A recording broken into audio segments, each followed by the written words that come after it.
I am live. I'm reading A Vague Vacation. It is a travel book by Joan Marshall Grant. It's a journey through France. It was published in 1947. And I'm here in chapter 11. Chapter 11 entitled Fancy Plumbing. Sorry, that's my cat.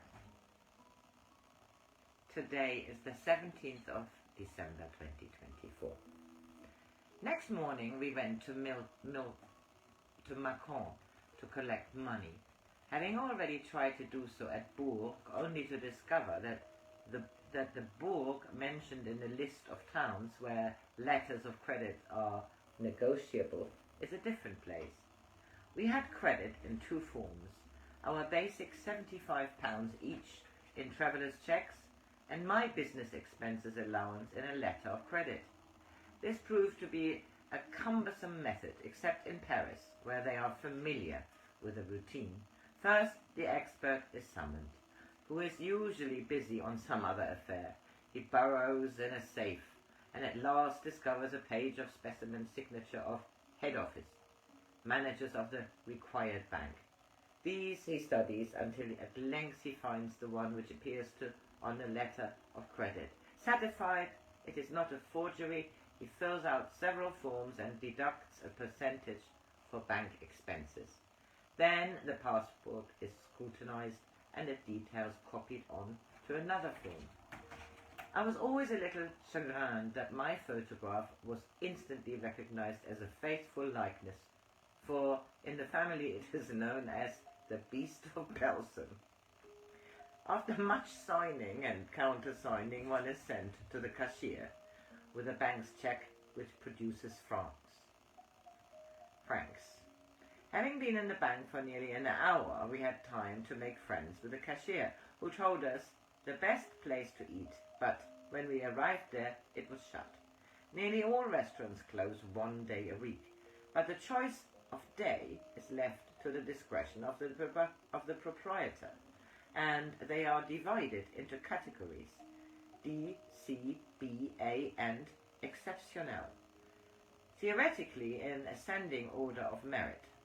This division is primarily concerned with the amount of government tax charged on each item. For practical purposes, we found it depended more on the decor than the food, and frequently ate much better in a C than an A.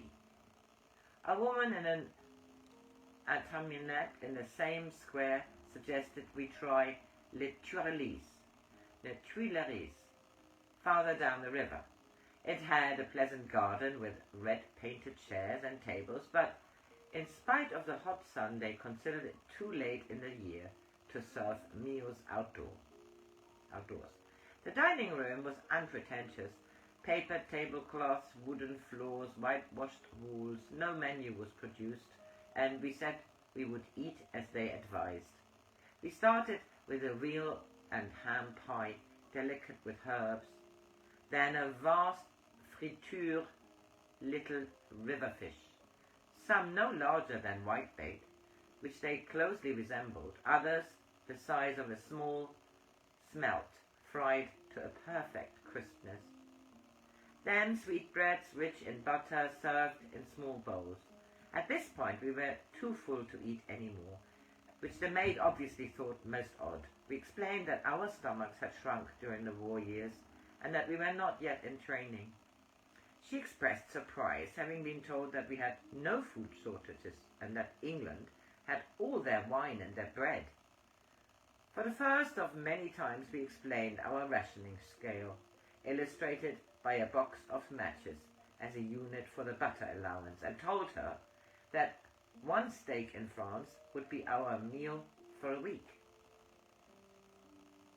3 other tables, obviously local inhabitants, had kept pace with us for the first 3 courses, and now we watched them continue with the rest of the programme.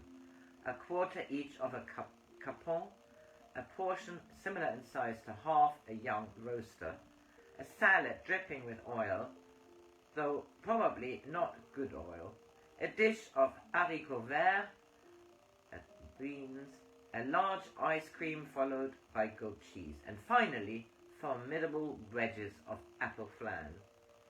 This bounty was exceptional, for transport is still inadequate, both on rail and by road, so only in the few districts which have surplus farm produce is food plentiful.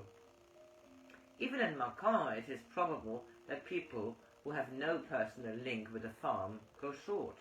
Perhaps if we had gone back to England after the first fortnight, we too, in gross ignorance, might have said that the French have plenty to eat.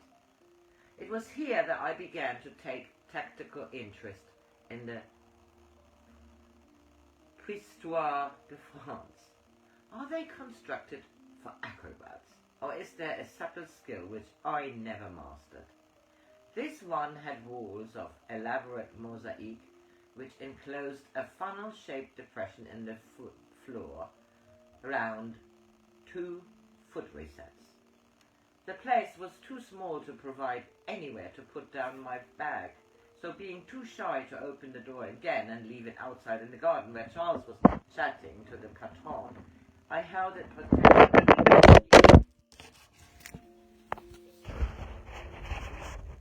cat danger. I held it precariously in my teeth.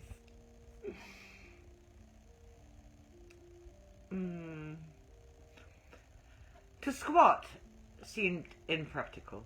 If I leaned forward, I should hit my head on the veil and on the wall. If backwards, I should inevitably burst open the door. I saw a chain and pulled it, expecting no more than a gentle trickle from the pipe which ran down the wall. A flood roared at me, washing over the footrests, and required to avoid being ankle-deep in the vortex, a backward leap, which a chamois would have envied. Charles seemed mildly surprised at my precipitate return. No doubt I looked odd, with my bag still clinging in my teeth. Right, this is chapter 12 is entitled Saon, and I read that another time.